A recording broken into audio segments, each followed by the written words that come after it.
We are CEOs, executives, educators, and professionals from all sectors of society who support the global expansion of betterment in the world through joy and Joyely. I'm your host, Sheryl Lynn, founder of the Chair of Joy Experience. Together, we have developed the World Council of Joy, and our council invites CEOs and innovators from impactful organizations to the JOYELY Podcast. We showcase how generous, bold, and fully engaged they are in their work and what a culture of joy is to them. Good morning, everyone. I am Sheryl Lynn, and we are again here in JOYELY Studios. And today we have our guest with us, Dr. Jay Grossman. Good morning, Jay, all the way in California where it's still dark outside. That's right, Sheryl Lynn. Good morning.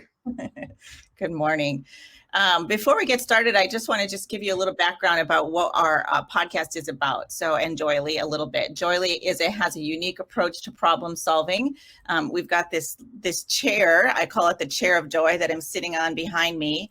And really what it's about is giving people a full experience in the Chair of Joy. And we're going to do a little bit of that today with you.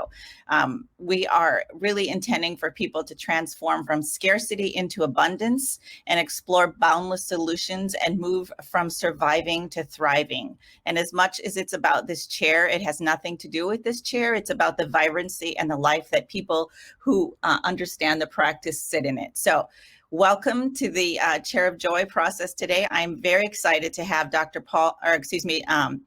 Jay Grossman. My next comment was about Dr. Paul Abel, who we have been introduced through, and he's got this amazing book called Joy Is 365 Days, Keys to Longevity. And I flipped through it. I always flip through it every morning, Dr. Jay. And this morning, the quote was for us is joy is what occurs when an honorable purpose determines your ultimate reality. So I feel like you are that. You have gone above and beyond to, in your career. So I have a whole list of things that I want to talk about. But before I do that, maybe you could just give us an overview and a highlight of what you would like to add to the show today. Well, I guess the question is from what aspect? From the games that I'm playing in life, the joy that I've had in my life, or the success I've had in my nonprofit. I guess we could go down any rabbit hole you would like, Sheryl Lynn. Yeah, I think just tell our viewers a little bit about, getting involved in getting registered at NYU at 19. You went to the Navy. You're an expert witness, an entrepreneur. Just a little bit of background. I would say that in one world, the upbringing that I had obviously had a huge part in shaping who I am and what actions that I've taken. Or I say more importantly, the interpretation of the upbringing that I had has shaped me. I came from parents who my mom chose to be at home and a stay-at-home mom, and my father chose a job that was local in the community. And what I did not interpret at the time was that my father actually chose that job. He chose that job because what I found out literally like months before he passed away was that he wanted to be a father. And for him, it was more important to be at home to give me a bath at night and be at home for dinner than traveling like everybody else in town seemed to be doing and making a lot of money. But with that, we were financially struggling. And I do remember, not necessarily, having an abundance of food, or we had, a very old house, or we had a car that was 20 plus years old that always broke down. So with that, several of the arguments that I've heard my parents have on a very regular basis seem to be financially focused. And my interpretation of that was, well, just go make money and then there's no more fighting. And I became an entrepreneur out of that. So that was my interpretation of a problem solution.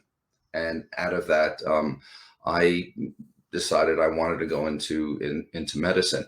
My uncle was a cardiologist. I always thought it was fantastic being with him whenever we went into Manhattan. I'm from Long Island. Going into the city from Long Island is a big deal. And then seeing my uncle, who carried this little beeper because he was so important and people beeped him, I was just like so excited about that. And financially, he did very well. He was a bachelor, well into his 40s. And I decided I wanted to go into medicine until one day I was about 10 years old. and the beeper went off, and I was so excited, and he had to go make a phone call because this is way before cell phone, Sheryl Lynn. And he came back, and I could see he was a little distraught. And he said he had to excuse himself early from dinner. He had to go tell some parents they lost their teenage daughter. And I said, wait a second, time out. I got the little box that beeps. I've got the little credit card. I've never saw a credit card before. I got living in Manhattan, how exciting that was. But losing a kid, that doesn't work with me. And he says, well, in medicine, sometimes that happens. And a few weeks later, I had a dental appointment. And we traveled about an hour to see the dentist. He was a friend of the family, and he was a friend of the family, and my parents got obviously a great discount going there. So I tried to put together why we were traveling into a part of town that was not necessarily the best part of town. It was a part of New York that was called Jamaica, Queens, and Dr. Mike was, he's been over to the house a million times. My parents were best friends with him. And they said, why are you in this neighborhood? And he goes, because there's great need here. And I remember walking down the street with him many times, Sheryl Lynn, and people said, Dr. Mike, I know I owe you a few bucks for that filling. We'll have it next week, but my wife's making you a lasagna tonight. We're going to like it was just this menschy kind of just lovely kind of community that came together. And I saw that he had joy in his work. And I just thought that was awesome. I just thought it was like to love what you're doing, to make decent amount of money, to make a difference for other people, just brought me delight. Do you remember thinking that at the time, like, this man is really joyful, like truly he loves what he's doing and loved for what he's doing? That's exactly what I saw. I don't know if I could say that, put it in those words, certainly not at 10 years old, but I do remember he was always smiling. He was always happy. He loved what he did. And I didn't get that my dad loved what he did. And I actually made my dad wrong for that for many, many years. I said, you guys are fighting all the time and money is the issue. Why don't you go get another job? Why don't you expand yourself? I didn't voice that to him. I just kind of held that inside. And then I became an entrepreneur. Although I chose dentistry and dentistry still is my bread and butter. I think last year I filed like 11 or 12 tax returns. Like I really kind of swung the other way and just became more of an entrepreneur. That's amazing. So would you say that then going to the Navy and your black belt, we're going to talk about homeless to not toothless in a little bit, but would you say all of those choices then were derived from the same passion or emotion, which is, I absolutely want to love what I do? Absolutely. Absolutely. And when I take a look, I love what I do. I'm turning 58. I've been, last week was my 30th year in private practice. I did 3 years as a dentist in the Navy. So here I am 33 years into a profession and I still choose it. I love it. I choose it. I'm clear I've got a certain degree of mastery in certain aspects of my field of dentistry. I love who I work with. In fact, I've got a staff member that's also celebrating 30 years working with me. And the vast majority of my staff are over 20 years. And to be in any field for that amount of time is I'm thrilled to have such a strong team behind me. You told me the other day that you were off on a little bit of a retreat celebrating this woman, I'm guessing, that's been with you for 30 years. Tell me a little bit about her. Where did you find her? I'm curious. Yeah, or actually it's the other way. She found me. Okay. The backup behind this was, as I mentioned, I'm from New York and I got my degree at NYU. And while I was in the dorms, I met a girl. And that girl's from a small town called Santa Monica. So we came out to LA to visit her folks. I don't think we went back. Just fell in love with Los Angeles and the beautiful weather and the beaches and so forth. And while I was here, when we moved out here, I was married. I had our first child. She was about 6 weeks old and I didn't have a medical license. And apparently they get very upset if you practice without a medical license. So I enlisted in the Navy. The Navy took me with my medical degree. and I served, and that was also a fantasy of mine for a very, very, very long time. I think just the uniform, maybe it's a guy thing. I don't know. I mean, I wanted to be a sanitation guy for a really long time. They had those really cool, jumpsuits, and they hung onto the back of the truck. I just love that. But being in the service, or being a policeman, or being a fireman, I don't know if it's every boy's dream or what have you, but it's still exciting to me, even at, nearly 58 years of age. So the beauty behind the military was I got a uniform. I did have to shave my head, and I did have to take out my earring, but putting that aside, I got to serve, and I got to take care of people that were in active duty. And I struck a deal with the Navy where I was able to go home every day. I did not have to stay on base. So as a consequence, my family had the experience that Daddy's going to work. He just wears a uniform like so many other people do. I mean, I guess one could argue. I mean, I wear a suit going to the office every day. That's a form of a uniform. And when I was in the Navy, after my tour was up, I had an opportunity to re-up for another 3 years. But in the Navy, it requires a ship tour. And if I was single, I would have done it in a heartbeat. Like what a great experience. I just couldn't even imagine what that would be like. But we just had our second kid, and I didn't want to be an absentee father. So I completed my mission and finished my tour, and then opened up my private practice in West Los Angeles. And I'm literally walking distance from the VA hospital in LA. And whenever I passed by it, which was my daily ride, there was always usually a gentleman on the corner with the sign that said, "I'm a veteran, would you please help?" Begging for money. And that's where the nonprofit kicked in, because I felt really torn, Sheryl, and I was torn between, giving them $1, not knowing if it was going to drugs and alcohol, which unfortunately it almost always is, versus letting somebody who might possibly be a veteran not be taken care of. It was a challenge internally, and I wanted to do something. So one day when I was reaching into my wallet, instead of grabbing $1, I gave them my business card. And they said, "Look, my office is right down the block. Why don't you come in? Let me see what I could do about getting you out of pain, fixing the missing teeth, giving you a smile so you could look good, so you could eat, so you could get back into society." And I felt a lot better about that. And of course, there was a lot more value in giving somebody teeth and giving them $1. Beautiful. I love every part of that story. I just want to close full circle, because I did ask you about how that young lady met you, the one that we just celebrated at the retreat. So thanks for getting me present to the question. well, that's okay. That was amazing. So with that, I when I got out of the service, I was looking for a job, and there was a dental office where the dentist was battling breast cancer, and she needed 6 months off to get treated. And I applied as a temporary position. And Jennifer actually interviewed me. She was working for the prior dentist. So I got hired for 6 months, until she was done with treatment. And 6 months later, the dentist decided that she didn't want to go back into practice. She wanted to be with her family and enjoy life, because she just beat, cancer. So I actually bought the practice. So on April 1st, which was just a few days ago, it was my 30th year since I bought the practice. So Jennifer and I went from being both really employees to employer-employee. Mm-hmm. So I got on the phone with her husband a few months ago, and I said, "My wife and I want to take you and your wife away for a 3-day vacation. Can you surprise her?" He goes, "Absolutely." So we kidnapped her, and we went to a spa, and we just ate and drank and got massages and played golf, and just had a celebration of life.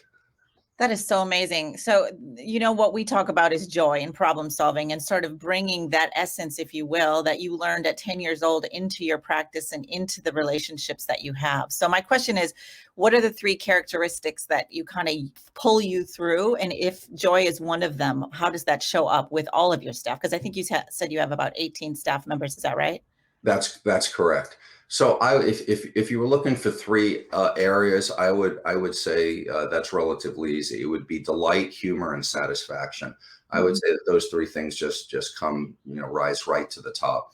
Um, it's funny. I literally got a chill down my spine as I was about to say this. Like, I get such delight, such joy, such satisfaction of being able to have the privilege, the honor of treating people, of taking care of problems, of getting people out of pain, of making the dental experience enjoyable, out of knowing that 18 people and 18 families have a sustainable life, that are many of them, and interestingly, I work only with women. Like, these women, many of them are the breadwinners of the family. Like, they're taking care of their family.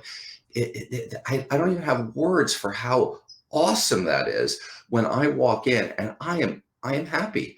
I am happy to be working with this team. I'm delighted, and I'm honored. I'm honored to be part of what's causing this group to have a life that they love. I bet they say thank you every day. I bet they're thrilled as you are.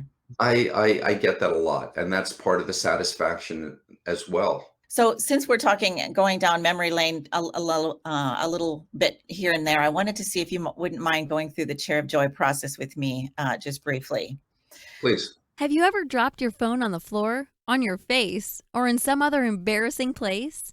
Don't you wish there was something you could attach to your phone case that would help you hold your phone so you don't have to, or at least as much? Introducing Steady Straps, a comfortable, adjustable, strong, elastic strap with 100% Velcro brand closures that helps you hold your phone more securely without dropping it and use it easier and faster, especially one-handed.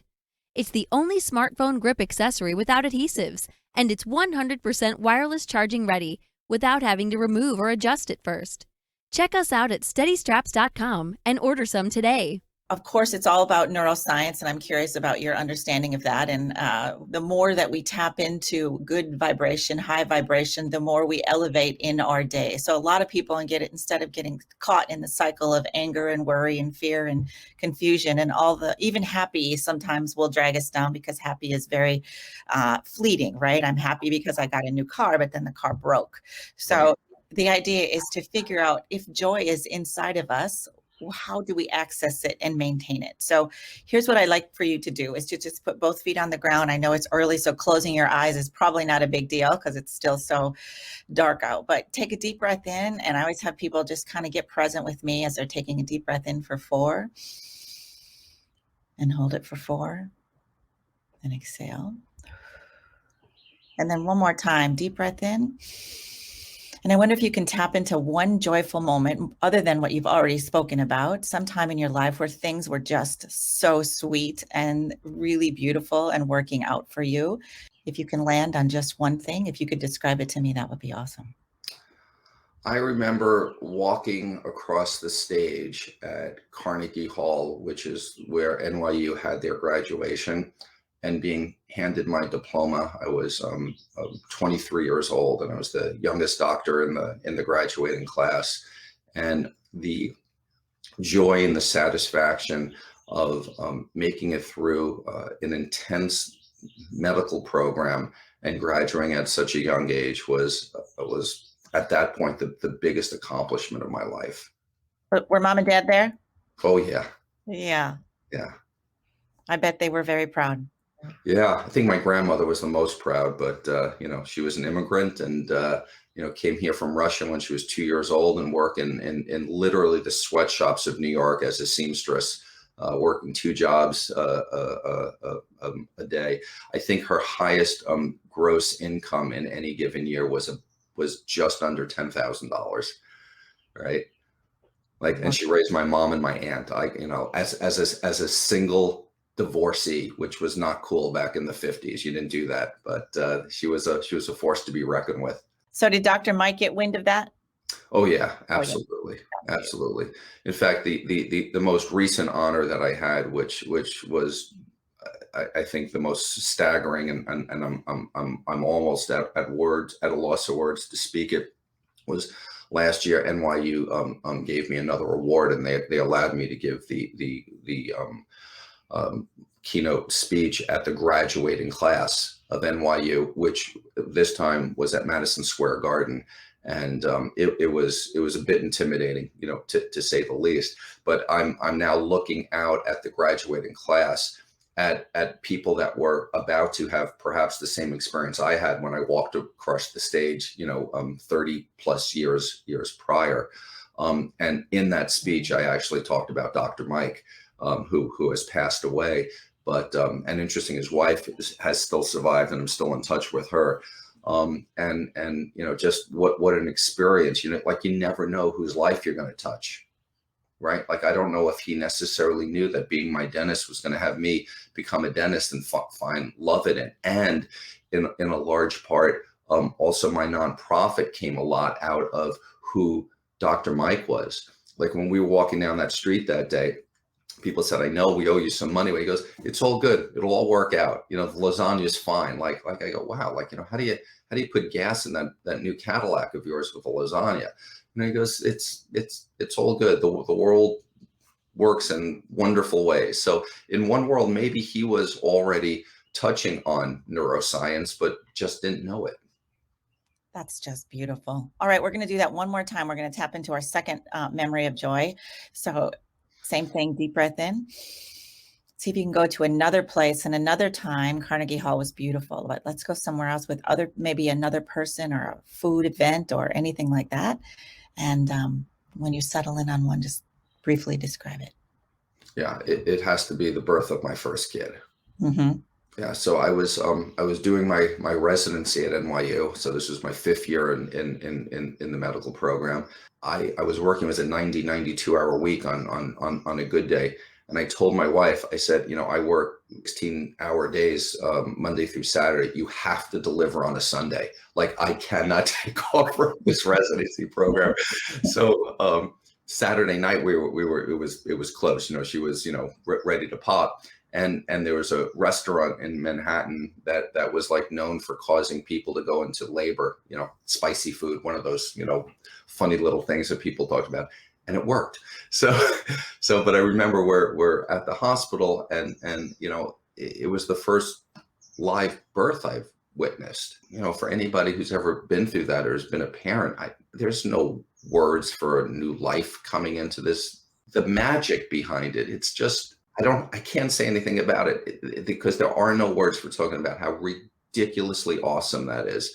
Happiness, the joy, the beauty of a new life, the coming into the world, the glee, the emotions of having your child and somebody that you are going to love and who's going to love you unconditionally, the epitome of happiness. So we each have 3 children, so I know exactly what you're talking about. Just it gets better with each one. So, all right. So just to finish the Chair of Joy practice, what I ask people to do is simply do that, is to have 2 memories 3 times a day. Go find a chair of joy. It could be a park bench, a recliner in your living room, a log in the woods. It doesn't matter, but to just really sit down and breathe and take a couple of deep breaths. So to take that just a step further, if you could take the Carnegie Hall memory and the birth of your firstborn child and see if you could come up with a connecting word, what would be the word that you would connect the 2 memories with? Was a sense of accomplishment. I think accomplishment would be the word. Yeah, both of them are something I've worked hard on and worked for a long time on. Like to graduate, that took a lot of hours in the library over many years, and to fall in love with your soulmate and to have a child with them, and of course once you're pregnant, the waiting for that 9 months. I think all of those things was just a huge sense of accomplishment. I feel like your whole life has sort of been on track, accomplishing one thing after another. So I think that's a great word. But if you could put that into some kind of container, Dr. J, what would that look like? Just kind of, I know you're creative, and come up with a container type situation that you might put accomplishment in. I'm asking that for a reason. I'm sure you are.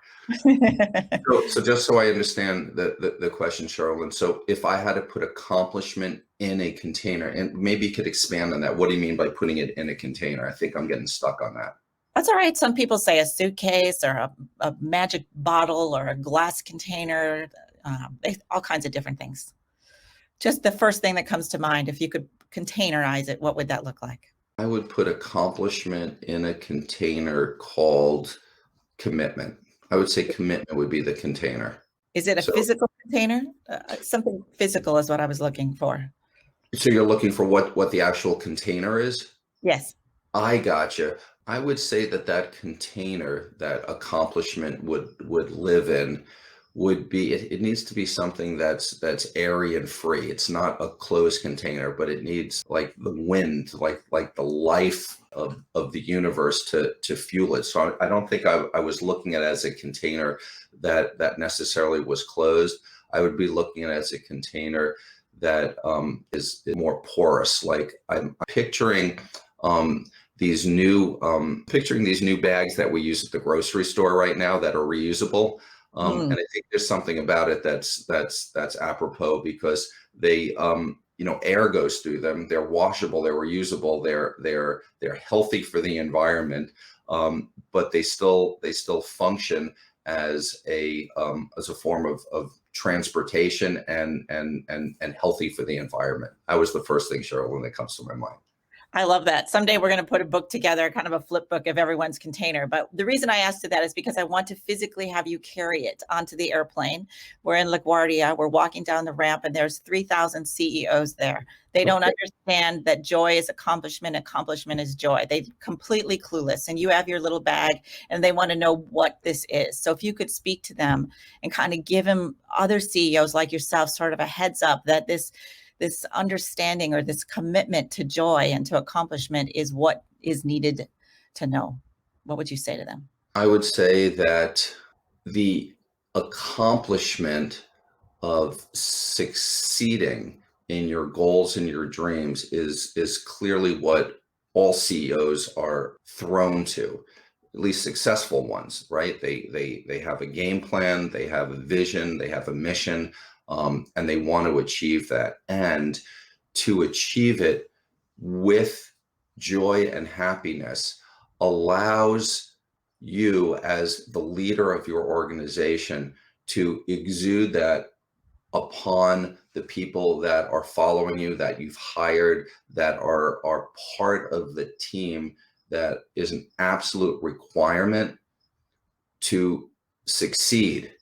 And if you don't have that joy and happiness in your life, and if it's not coming out of your pores, then it becomes an uphill battle. Beautiful. That was so beautiful. I think CEOs hear you. I just don't know if they know necessarily how to take action, which is why we developed JOYELY, to give people the tools to make that happen. So a joy department, a joy officer, those are all things that are in our repertoire when people work with us. So thank you for that. We have some minutes left. I would love to talk a little bit more about the $7.5 million in pro bono that you've done for the Toothless Not Homeless, and kind of what's next. If there's any challenges in that, or how can we support you in this endeavor? Sure. So the nonprofit didn't start as a nonprofit. It started off just as patients were coming in. I just wasn't charging them. And then a few years into it, I got a phone call from the Pentagon, the Department of Defense, and I actually thought I was being re-enlisted into the next Persian Gulf War. But this particular colonel was actually in charge of the PR department of the military. Go figure, I didn't know there was a PR department. And he said, we love what you're doing with these veterans. How would you feel about being the poster child for recruitment for military doctors? And I looked at him, I go, okay, is this a paid position? And he says, yeah, actually, if you're a nonprofit, we'd be happy to make a donation. So I quickly went on a journey that day of calling my lawyer and becoming a nonprofit, to which he says, this takes about a year. I said, no, they want to film like in a few weeks. And he goes, yeah, it doesn't happen. I said, submit the application today. And a few weeks later, I call the IRS and go figure, they actually answered the phone in 12 minutes. Talk about being grateful, right? And the person picks up the phone, and I said, ma'am, I'm sure you get a million people calling you every day, and everybody wants something from you. I wish this could be a different phone call, but I have this mission, this vision, this goal of helping the homeless, especially veterans that have served this country like I did. And I want to give them smiles, and I want to get them out of pain, and I want to get them looking good so that they could actually go out and get a job and get off the street and not be homeless anymore. And she turned to me on the phone and she goes, are you Dr. Grossman? And then suddenly, you're looking up to see whether, there's a candid camera. I go, yeah, how did you know that? She goes, I'm looking at your face in Better Homes and Garden. Oh my gosh. Now, Sheryl Lynn, I'm just trying to think like statistically about this. First of all, just getting the IRS to pick up the phone, let's call that 1 out of a million. Then the person that picks up the phone is on a page in a magazine that the military just put me in. And she goes, I love this project. And I got my nonprofit approved in under 30 days, which I understand is a miracle and something to be joyful about in any way. And the next thing I know, I started going to dental conferences, and I said, look, we're in this very, very unique position. Dentistry has not been affected like my medical colleagues have, where we're just so controlled and hamstrung by insurance companies and the government. We have this unbelievable profession where we get to make people whole and complete and healthy and not have the constraints of having to work for a large organization or a hospital. So how about we give back? And the next thing you know, I've got 6 clinics that are all run by volunteer doctors that over the last few years are treating over 15,000 people a year. And we just hit our major landmark goal, which was treating over 100,000 people, which is valued right now at about $7.7 million worth of free dental care.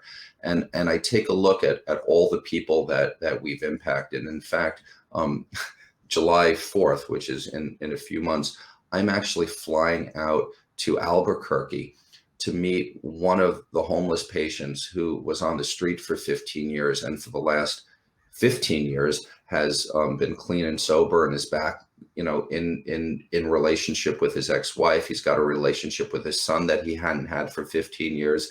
He's working right now, and he and I are going to go on a 3-day Harley trip. Just cruising around, him and I just reconnecting and being, joyful for the gift I was able to give him and the gift he was able to give me. And for me, a huge sense of accomplishment and joy in that. So what's next? I think that we cannot stop. I mean, I'm on your team. As soon as I heard about this, I said, how can I help? And so I think that bringing this type of clinic into many cities in the country is something that needs to be done. Would you agree? Absolutely. And that's what I'm playing for right now, is how can I expand Homeless Not Toothless to other cities? So right now, Los Angeles has 6 clinics and we're making an impact here. And I'm looking at building an endowment, a $5 million endowment for each of the clinics so that they could be self-sufficient indefinitely. Right now, 5 out of those 6 clinics have that. They are supported by a university in full, so they're up and running. The clinic in West Los Angeles, that's walking distance from the VA hospital that we talked about, is certainly desperately in need of an endowment. And then what we would do is we would take that endowment, we would live off the interest income that comes off of that, and then we would replicate that across the country. So that's the goal that we're playing for. And who's with you? I mean, is it? I believe you said 100 doctors that volunteer. You have a board. Is that right? Yes, of course. So I've got a board. Sharon Stone is on my board. She's been a force to be reckoned with. Just love working with her. She's been a team member for well over a decade. She makes things happen. She picks up a phone and mountains move. I remember one day we were treating foster children on a given Saturday in my office, and they had to be bussed in. And there was a breakdown in communication. The bus service just screwed up and there was nobody there. And Sharon just picked up a phone and just bought a bus for the day. I mean, it was just like problem solution. She goes, nope, this is going to happen. Just made it happen. And we have the support of UCLA Dental School. I've been on staff there for going on 30 years. And the current dean is just awesome and wonderful. And he sends students to my office every single week. So in the course of a given year, I have well over 100 volunteer doctors coming to my office, and that's how we could do so much dentistry. If you could wave a magic wand and resources weren't an issue, how many clinics would you say that the USA could positively support? Well, my next goal actually is to set up a homeless not toothless clinic in every city where there's a dental school. I would use the dental students as a resource, like as an externship. So right now I'm using fourth year students. They're literally about to be official doctors in a month. They graduate in May. So using them as the resource would be the first tool, because when see in homeless not toothless, we have less than a 5% overhead rate. And how do we do that? I take $1 a year for my salary, and that's the extent of salaries. I volunteer my office. Now, right now I'm volunteering it during the week, but in the earlier days, I opened up on a Saturday. It was a fully functional office, Sheryl Lynn, that was just sitting there gathering dust. So when you take out from an equation, no cost for rent and no cost for labor, suddenly what's left? I mean, I've got to file a tax return and I need website support. It's a negligible cost. And I think that's one of the reasons that people also donate to Homeless Not Toothless, because they see that over 95 cents of each dollar is actually going to either the lab or the supply bills, which are the two really only bills that we have in this.